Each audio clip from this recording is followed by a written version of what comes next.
All right, so this is lesson 10 on three-dimensional shapes. So the first thing I want us to do is just a little warm-up. So I'm going to have you actually pause the video and go ahead and with number 1 right here, just circle the ones that you believe are three-dimensional shapes. So go ahead and do that. And when you're all done, just check and make sure you got them right. All right, so if you look here, we've got a lot of different shapes. Some of them are two-dimensional, some of them are three-dimensional. We are going to be taking a look at both area, surface area, and volume in this section of geometry. So we want to be familiar with what's a two-dimensional shape and what is a three-dimensional shape. So the first three-dimensional shape we have here is a cone, and we will talk a little bit about what that is. We also have a cylinder, which is probably one that we are a little bit more familiar with.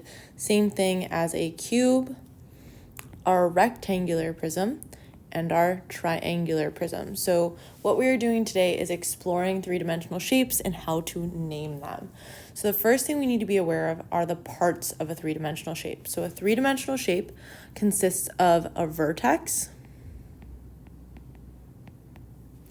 which is if we look over here, it's where all three of our faces meet. It's just our corner. We also have the face of our shape, which is the flat surface of the shape. That face is a two-dimensional shape, so it's one of the two-dimensional shapes that we talk about. And we also have what is called the edge, and that is just where two of the faces are going to meet. And if you want to see it, it's right over here. Okay, so let's go ahead and talk about the different shapes we will see. All right, so the first thing is a prism. A prism is always going to have two bases, so we're filling in the blanks on this page, two bases that are both considered parallel and congruent. Parallel meaning they will never ever intersect, and congruent meaning they are equal or the same, and they can be any shape. So they could be any two-dimensional shape. We name prisms based on the shape of their base, right? So if I take a look here, the base shape of this one is a triangle, so this would be a triangular prism.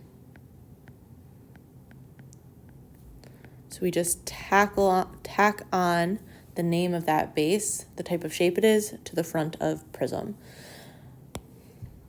For the other shape, the two bases are rectangles, so this would be considered a rectangular prism. But it's important to note that these are not the only two types of prisms. There are many types of prisms. It just depends on what the shape of that base is. For pyramids are only going to have one base that can be any shape, just like we talked about with our prisms, and we name them by the shape of the base same way. So they meet at a specific point. That's your vertex. Remember we talked about that on the last page. And we name it based on the bottom. So for this first shape, the bottom shape is a two-dimensional rectangle. So we would call this a rectangular pyramid.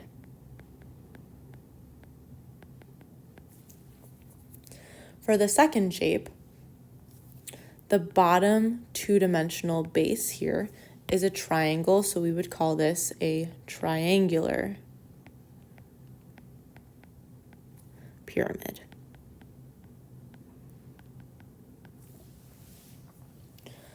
Another type of three-dimensional shape we're going to find and see is a cylinder. And cylinders have two bases that are parallel and congruent, and those bases are always a specific shape. They're always going to be a circle.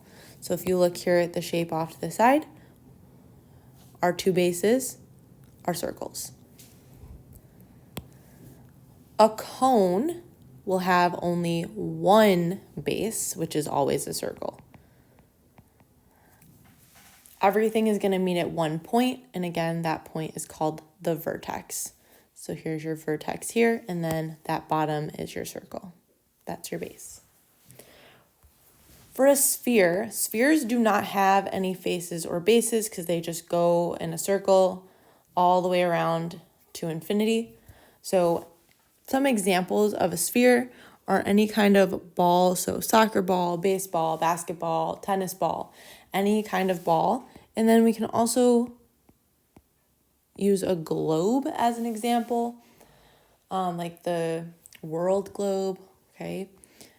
Anything that is a three-dimensional sphere, okay? We got to stay away from calling it a circle because that's very different. A circle is only 2 dimensions. Let's go to the next page.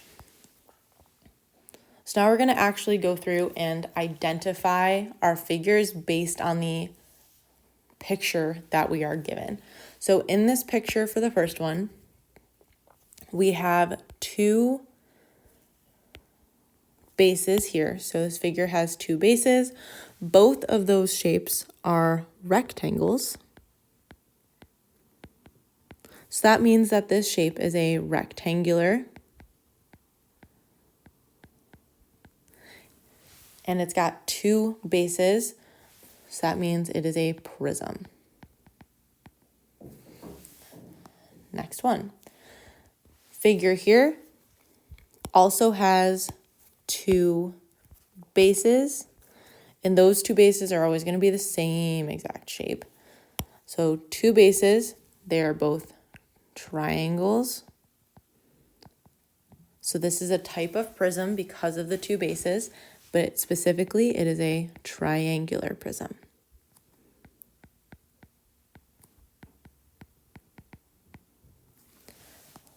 Our next shape. This figure only has 1 base because everything else meets at a vertex at that point. Our base is a rectangle. We are not going to call it a square because we don't know for certain if that is indeed a square. There are certain indicators that would tell us it's a square, but we are going to just use rectangle to make sure we are not mistaken. So we're just going to say rectangular. And since this is only 1 base, this is a pyramid. Next figure also only has 1 base. The shape of that base is a triangle. So since it only has 1 base, this is most definitely a pyramid, and it is a triangular pyramid.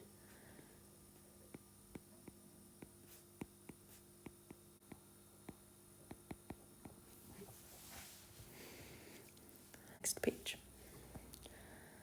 Last thing we're going to talk about in this lesson is something called a cross section.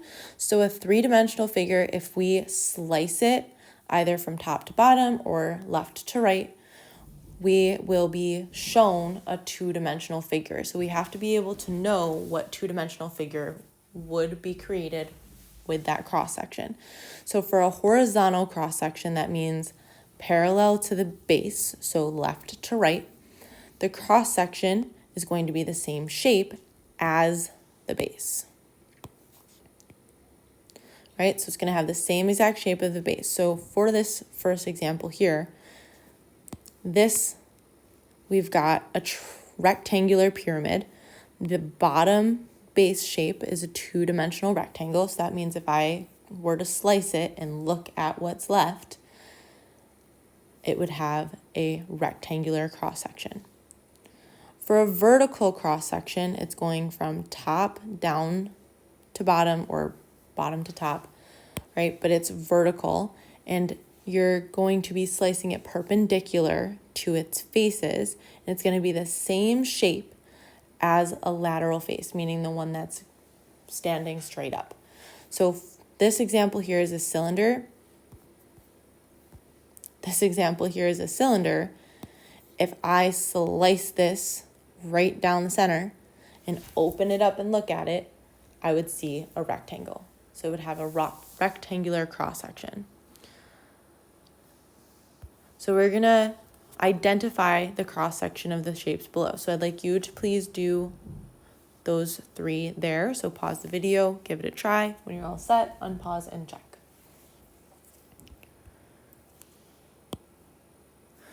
All right, so for this first one, you should have said that it was a rectangular cross-section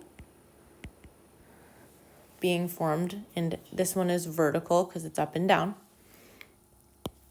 Second one, this is a circle because the shape of the bottom here is a circle.